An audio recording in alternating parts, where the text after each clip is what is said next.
Your hair. Is there a meaning behind your hair? I mean, I grew my dreadlocks out because it was the last hairstyle that I had never had in my life. So I was like, before I die, I gotta have everything. I had cornrows, I had a fade, I had an afro, you heard me? So I had a little bush fade. So I was like, I gotta grow dreads. And then I grew them and I fell in love with them. How long is the amount of time we are seeing right now? Oh, you're looking at 9 years right now. 9 years. Yeah, you're looking at 9. Any plans on ever cutting them? No, I'm never cutting my dreadlocks, ever. Never. I'll trim them once they hit my waistline. Okay. But I'll never have a different hairstyle other than dreadlocks, ever. Why not? What got you to that feeling? Because you've tried other hairstyles. Yeah, I've tried other hairstyles, but first of all, it's easy maintenance, man. I wake up in the morning and I go. You dig? And at this point, they feel like they're a source of my strength, like Samson. Feel me? Like my hair, it just feels like it's connected to me, man. And the length of the hair, it represents the journey. It represents my grind. You know what I mean? Like when I think about how far I've come in the music industry, I just look at how long I've been growing my hair, and it lets me know, like, dang, you done came a long way, boy. Because when I first started grinding, my twists were like this tall, you know what I'm saying? So, yep. You were still a school teacher 9 years ago? Yeah, no, 9 years ago. No, I was a school teacher after that. Oh. Yeah, school teacher after that. But I started rapping in college. You know what I mean? So when I think about my grind in the music industry, I was a college student trying to be a rapper, but it wasn't shaking, so I had to get that 9 to 5. Became a school teacher. Then while becoming a school teacher and understanding the power that my voice really had, I said, you know what? I want to have the heart of a teacher, but the platform of a rapper. And that's when I quit my job. And I've been on this grind ever since. And it's been lovely. It's been lovely. Like, I call it finding your slingshot. Because when you find your slingshot in life and you use it the right way, that's when you'll defeat your Goliaths. You heard me? And for me, I know I got several Goliaths in my life. Student loan debt, dealt with racism, discrimination, anxiety, depression, family problems, a ton of Goliaths, you feel me? And the best way to defeat them is you got to find your slingshot. That's your God-given gift, your talent, your thing that you're passionate about. And when you use it for the purpose in which God intended, that's when you'll find yourself being able to defeat your Goliaths with your slingshot. Sounds like an album title. Sounds like a fire album title. That's why it's the title of my album. Man, I put my life story on this album, you know? The greatest gift you can give to the world is your life story. That is the greatest contribution you can make to this earth, is to tell your story, because number one is unique. Number two is compelling. People try to act like, oh, your story ain't worthy of being a Hollywood biopic, so forget that. Nobody wants to hear that. Man, what you mean? I always want to hear somebody's story. So on this album I just put out, I say the greatest gift I could give to the world is to hear my life story, front to back, to understand how I became who I am. This hair has been through a lot. Yeah. 9 years, it's seen a lot, heard a lot, been seen. Yeah. You know, that's why I'm switching the colors up and everything, you know. Got to keep the hair happy. You hear me? Now, any pet peeve with the locks? Anything that bothers you? Anything that bothers me with my locks? Biggest pet peeve with having locks? Oh, when people just come up and feel like they could touch them, you know, because they're so infatuated with them. Oh, your hair is so pretty. Can I touch it? You're asking me, can you touch it while you're touching it? It's already a problem, you know what I'm saying? Like, hold on.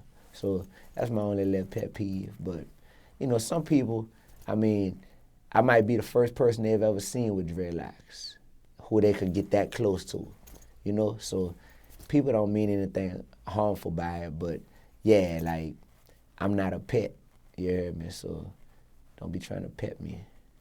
What's something you've done to your hair you'll never do again?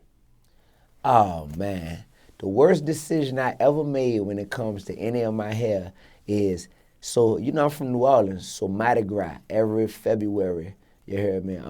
It's like a huge party in my city.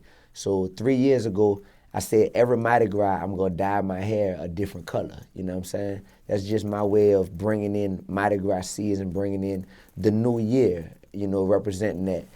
When I dyed my hair blind, the locks look good. I had this bright idea that I was gonna dye my locks as well as my chin hair blind to match my locks. Worst thing I've ever done in my life. Horrible. That doesn't sound bad on paper. What was so bad? It doesn't sound bad on paper. I just show you the pictures, bro. It's Googleable. You hear me? Okay. Bad decision, dog. Bad decision. It lasted for 1 day. It looked so bad that after 1 day, after Mardi Gras Day, literally, I went to Mardi Gras, enjoyed the parades. I was promoting my new EP at the time, and I had to go back and dye it the regular color. It was horrible. It was horrible, son. What's your opinion, and I haven't seen this until very recently, but what is your opinion with men rocking fake locks? Ooh, I don't think that's good, man. I don't feel that. I don't feel that. I think, yeah, if you rocking fake locks, just wait your turn. You know what I mean? Like wait your turn, man. Go through the process we all went through. Go through the ugly phase where your twists don't look good. You know what I mean?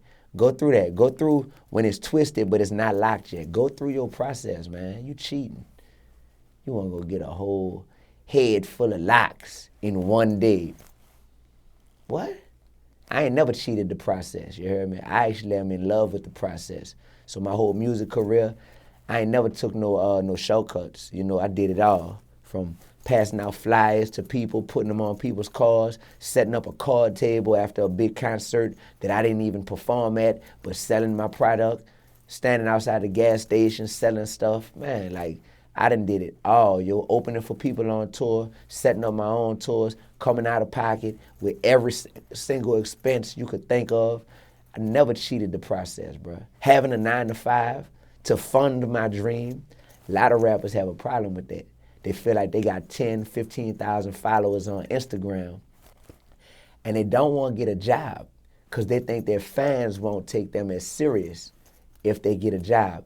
And I'm here to tell these little brothers, I'm like, say, dog, you got to recalibrate your thoughts, because the reality is you need money to fund your passion.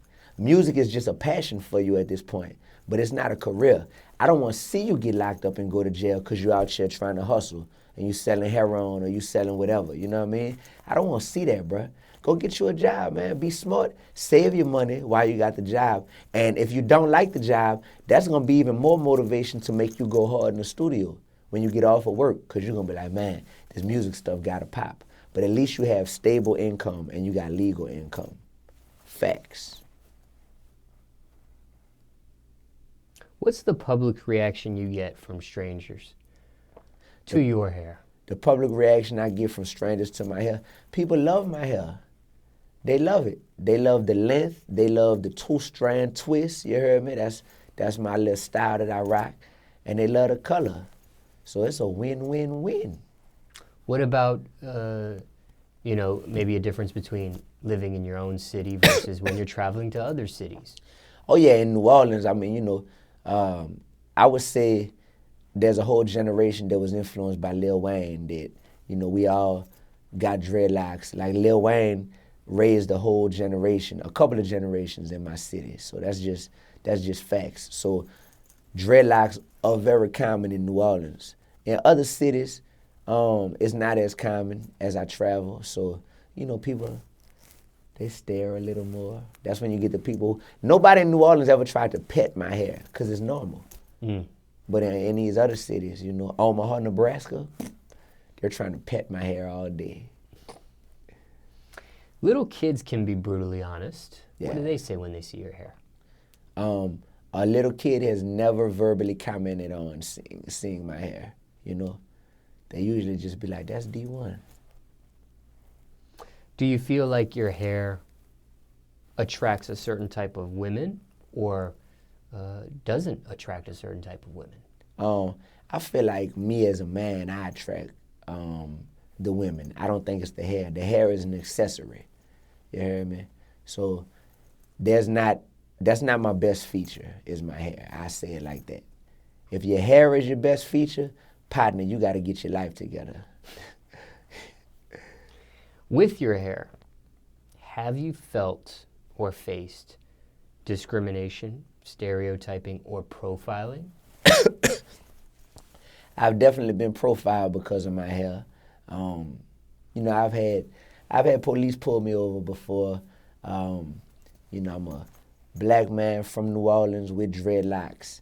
Definitely there's the perception that I'm up to something. And I love when I could prove them wrong. You know what I'm saying? Because I feel like when they pull me over and I get to prove to them I have nothing illegal going on in this car, partner. Like, actually, you know, let me tell you what I do have going on, and I'm proud to talk about what I got popping. That being said, I feel like I'm representing a whole bunch of other brothers who look like me, who don't have anything illegal going on, and hopefully that cop will say, dang, they're not all like that. You know what I mean? And I don't mind being the person that could represent all of us. So I definitely been pulled over several times, man. You riding on I-10, boy, going from New Orleans to Houston, or just that I-10, boy, they'll get you for real. Now, has there been any worst experience that stood out in dealing with that with your hair, other than just being pulled over? Let's see, worst experience with my hair. As far as the profiling, the discrimination, the stereotyping, that sort of thing. Right. No, man, this is the thing. You can try to come at me with negative energy as much as you want, but I'm going to be the energy. I'm not going to feel the energy that you're giving to me and just be a victim. No, I'm going to be the energy. So come at me with that negativity, with that discriminating, with that profiling, and I'm going to meet you with this godliness that I got, with this positivity, with this light that shines so bright that comes from my spirit. And you're not going to win at the end of the day. That's just it. That's how focused I am on the life I'm living and why I was put here. So ain't no bad experiences, man. It's learning lessons. Ain't no losses, just lessons.